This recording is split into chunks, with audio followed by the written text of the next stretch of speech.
పంతం వెంకటేశ్వర గారు. ధన్యవాదాలు అధ్యక్ష.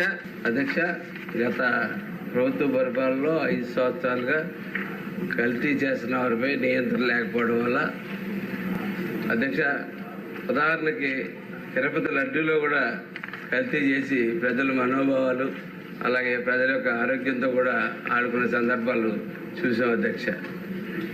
నేషనల్ క్రైమ్ రికార్డ్స్ బ్యూరో వారి లెక్కల ప్రకారం ఆంధ్రప్రదేశ్ దేశంలో ఆహార కల్తీ కేసులో మొదటి స్థానంలో ఉన్న విషయం ఆందోళనకరంగా ఉంది అధ్యక్ష. జాతీయ స్థాయి కేసులో సగానికి పైగా కేసులు మన రాష్ట్రంలో నమోదయ్యాయని చెప్పడానికి సిగ్గుపడతా ఉన్నాం అధ్యక్ష. రాష్ట్రంలో అనేక ప్రాంతాల్లో కల్తీ ఆహారం వల్ల ప్రజలు ఇబ్బంది పడుతూ ఉన్నారు. హాస్టల్లో పాఠశాలకు సరఫరా చేసే ఆహారం కూడా కల్తీ చేస్తూ ఉన్నారు. ఇది ఆందోళనకరం.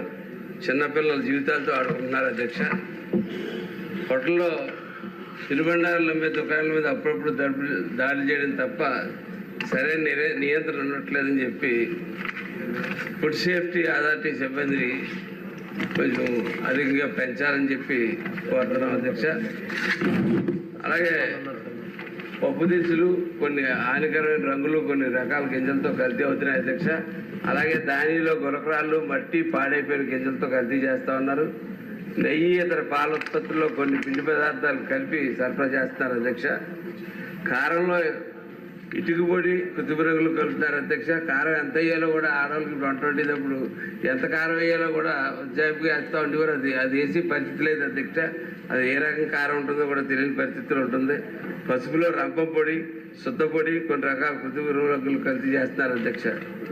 వంట నూనెలో కూడా కొన్ని కృత్రిమ రంగులు ఆముదాలు మినరల్ ఆయిల్ పత్తి గింజలు జంతు కొవ్వు ఇటువంటి కలుపుతున్నారు అధ్యక్ష. బెల్లం తయారీలో పెద్ద ఎత్తున శుద్ధపొడి వాషింగ్ సోడా కలిపి కల్తీ చేస్తున్నారు అధ్యక్ష. అట్లాగే అధ్యక్ష, దీర్ఘకాలం ప్రభావం దీని మీద ఆరోగ్యాల మీద పడతా ఉంది అధ్యక్ష. ప్రతి ఒక్కరికి కూడా కండరాలు వ్యాయాలు రక్తహీనత పక్షవాతం మెదడు దెబ్బతిన్నో లేదా కాయ దెబ్బతిన్నో